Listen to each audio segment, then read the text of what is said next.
Important question. When you start rocking a cowboy hat? In prison. Okay. So now in prison, you know, you're on the yard and there ain't no shade. So we out there on the bars, we working out. So if you're on the yard crew, they give you a straw hat, you know. So I get the straw hat and I would shape it like the cowboy hat and I would wear it and have shade. So I'd be out there working out, get shade all day. But then it kept me out of trouble. If the yard went down, they know, yeah, he was over there because the hat was a giveaway. You know what I mean? So if something went down and I wasn't, oh no, cowboy, you go lock it up or whatever. Then if I wanted to do something stupid, you know, I'd put on my beanie or something, sneak out on the yard or whatever. You know, alter ego. Yeah, it is. You know, that 5 years I did, it was wild. You know, I woke up every day and I thought I was in a dream. You know, like damn, I did the same shit yesterday and the day before that and the day before that and the day before that. Yeah, you know, you just. I feel like there's levels to which people hate being in prison though, and some people kind of get into the groove of just having that sort of controlled environment and everything. And some people, it's like straight torture the whole time. How miserable would you say you were with it? You know, I adapted to prison. I was prepped for prison before I got there. The big homies had laced me. So when I got to prison, you know, I walked in the cell, like, where you from, bro? He like, I'm from Woo. Bust a U-turn, like, I ain't going up in there. That's a wrap. The homies already let me know. I already knew the rules before I got there. So when I left prison, they thought I was a lifer because I hung with nothing but lifers. You know, when I left prison, I cried. You know, I had tears because all my friends was back there. I didn't have no friends on the streets that I was going home to. You know, so all my friends were lifers and I knew I wasn't gonna see them no more. So I had tears and I was like, damn, why am I crying? I'm leaving, but I was like, damn. It was a lot of niggas in prison that I've been doing time with that I missed, you know what I mean? Like, that was my family. You know, you've been on this one yard, and when I got on the other side of that gate, I'm like, damn, this is where the fuck I've been all these years, you know, this motherfucking prison in the middle of nothing. It took you a while to get familiar with the outside world or to get comfortable having all that freedom? Nah, not really. Not really. You know, I've been in and out of jail all my life, you know what I mean? So, you know, but just trying to, my main thing is I want to keep this message strong, you know, I'm tired of, you know, Nip was an amazing person, you know what I mean? And it was the God that he served, you know what I mean? What y'all see that light in him is with who he served, you know, that's what y'all see, you know, what he stood for, his principles, you know what I mean? So we gotta instill that in these youngsters, you know, a set of values that's bigger than the bullshit, that's bigger than your gang, you know what I mean? You want your kids running around with guns, you want your kids doing what you doing, you know, saying put it bigger than you. Something got to be bigger than you. Put it on your kids. Let's do it for the kids. If you don't do it for yourself, and a lot of these motherfuckers that's doing the dumb shit is kids too, though. You know what I mean? I mean, not exclusively, but when a kid is at risk, is really like 16, 17 to like early 20s. Like I was talking to somebody who did all this prison time the other day, and they were talking about how the prison would be split up into like 18, 19-year-olds, 20 to 23, and then older than that. And the like 18 and 19-year-olds were so much worse than the older groups by far. And it's like when you think about, you're coming fresh off of fucking puberty. You're like all amped up off testosterone. You don't got no life lessons yet. Like that is by far, I think, the most dangerous time. And that's the time where you get fucking booted out of your house, or you exit high school. All of a sudden you have all this free time, all of this freedom in a way.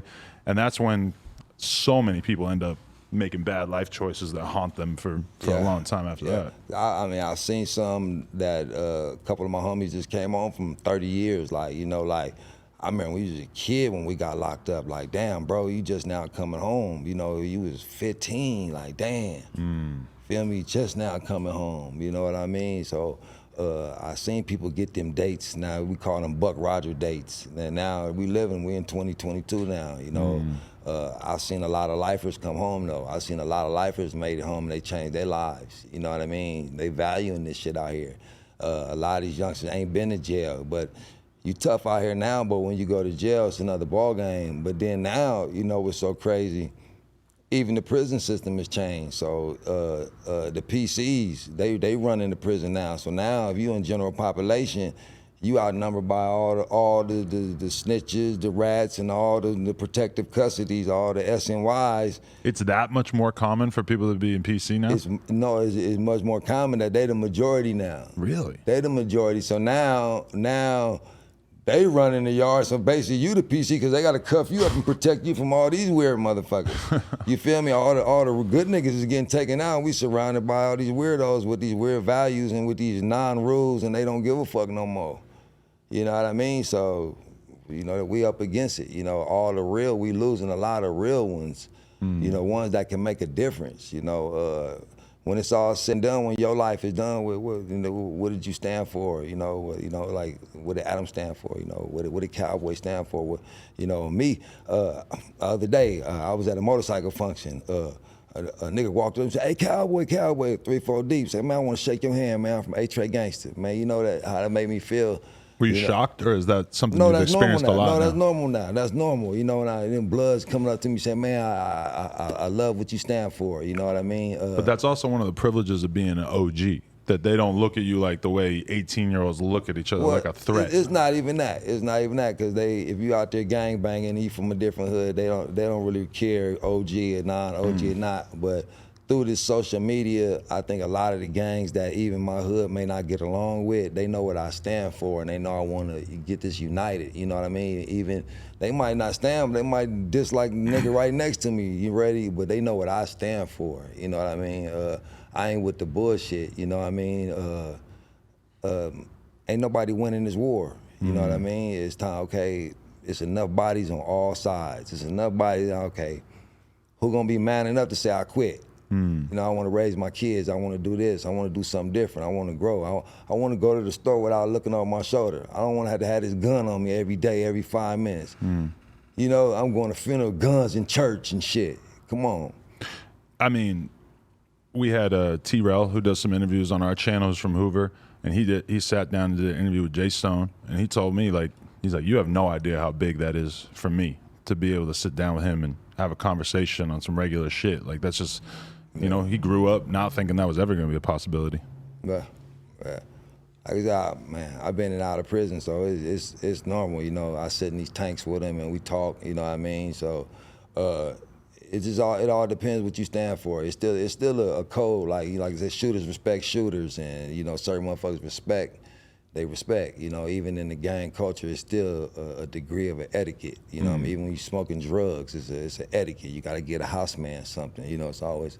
So don't get away from that. If they stick back to the rules the way it's supposed to be, you know, it's a different ball game. But that's not gonna happen. So it's time to move forward. And you know, ain't nobody gonna win it. Ain't nobody gonna win this war. We just killing each other. Now it got so cold, we killing each other. So now, you know, at one time it was just Bloods and Crips. Now you got Bloods killing Bloods, Crips killing Crips, then 60s on 60s, and it just so. What do you think the biggest thing that can be done to sort of reprogram the youth to not view the world this way and not want to do that shit? Because even when you do interviews with the biggest gangbangers who've been through the most shit, they all want to raise their kids to be nerds, to be squares, to go to college, to, you know, find a sport they're passionate about, find something good to put their energy into. You very rarely talk to somebody who's, I want my kid to have the same type of upbringing I had. Yeah. Well, like I said, most of the ones kicking up dust is the ones that really still trying to prove something. You know, you still trying to make a name for yourself. You still trying to prove that you this and prove that you that. You know what I mean? Looking for acceptance. So now, even with this social media, it's like, who can do the craziest stuff? Or who gonna do this? Or I'm gonna do this to get my likes up. You know, a lot of people done got big. You know, just, you know, through Nip. You know, you didn't even know who these people was until they started speaking up on Nip. You know what I mean? Just through Nip. Like, Nip was so big that, look, the world looking at me. I was just his friend. You know what I mean? I'm just his friend. You know, I got no platinum songs that I done dropped or whatever, but that's how big my friend was. And I have no choice but to carry the torch and keep it alive. But what's it like for you to all of a sudden be getting this crazy level of attention? Because I've seen it happen where somebody passes and the world is so enamored with them that they just start trying to figure out everything they can, and not to mention the evil side of it with the conspiracy theories and the fake news and everything. Yeah. As somebody who maybe wasn't getting that much attention prior to that, and to all of a sudden have so many eyes staring at you on the internet and whatnot. What was that like? Man, it was crazy. I used to look at Nip, and I see people running up to Nip taking pictures and stuff, and I'd be on the side laughing, and I said, man, how could you do that? You know, I was, man, you know, and I used to ask him, you know, like, man, I gotta be tough. You can't go nowhere, you know. See, when I wore the cowboy hat, I was invisible. I could go anywhere. You know, I put on my little straw cowboy hat. You know, you catch me walking through the jungles. I'm walking through here. I'm going through anybody's hood. Nobody knew who the cowboy hat was. I can just go anywhere. You know, you never knew that was my, and if I wanted to do something stupid, it reminded me of jail, reminded me where I came from. So I always kept it as a reminder, don't fuck up. Do you have any particular admiration for sort of cowboy culture in general? Is that because I see you wear the cowboy boots and shit too? Is that something, do you just appreciate that? Do you listen to country music or anything? No, I wrote some country music. Well, other than that, just playing with it like that. But my style is like I ride motorcycle instead of horses. We ride Harley Davidsons. So which a lot of people don't understand the motorcycle culture either, huh? Yeah, so it's like really, when you see the boots, they're like motorcycle boots and stuff like that. If I'm out riding my Harley or something like that. Okay. So my style is like the cutoff jeans and that's just me. I just got my own style. You know, it reminds me of, I'm reading Will Smith's biography, and he talks about how when he was a kid, that for a while he would just wear cowboy boots every day, even if he had a sweatsuit on. He'd be rocking cowboy boots because he just had like his own idea of what was cool, and he was completely cut off from what other people. And so then he'd leave the house, and motherfuckers would be making fun of him so bad, and he like didn't even understand because he just thought they were dope. Yeah. My little brother was the same way. We got out there playing basketball. He got his cowboy boots on, but yeah, he had a cold crossover with them boots on. Yeah. That's dope. What keeps you like now? Do you think of it as like a branding thing? Do you appreciate the fact that it just makes you an automatic standout to people, that it's hard to forget you when they notice you with the hat? Yeah, I mean, I've taken the hat off, and I've been in cars, and people done look through tent, and they point me out. So I used to tell Nip, yeah, I'm gonna make the hat famous, because you know, a couple of videos Nip did, I had on the straw hat. Was it the last time that I checked? One of those videos, I know he's passing out the all money in hats, and I had to have my straw hat on. So during the video, you know, he's doing like this, telling me to, you know, so I'm up there and and I'm seeing the film, and next thing I know, okay, he done scooted me way over here. So then the next video, I bought the all black cowboy hat, and I put the all money in sign on it. Then Nip said, oh yeah, that's fresh. Wow. So then once he seen that, it was cool, you know what I mean? He said, nah, that's fresh. So that's fire. Yeah. I know some of your boys rock it too. Is that they just take it up themselves, or is this a coordinated well, you know, my effort? hats just be laying around, so you know, they all clown me. Oh, I'm gonna be cowboy today. They clowning, yeah, because you know, I got multiple names, and if you call me cowboy, you know, we laugh. You know, I was sitting there like, who the fuck is that cowboy? I even say it, who the fuck is cowboy? You know what I mean? Right. But when I was in prison, I had a big homie, Bootsy. He had life, and he told me about another homie named Big Cowboy from our hood. So he got killed, I think, in 79, 80 or something. But there was never no Little Cowboy.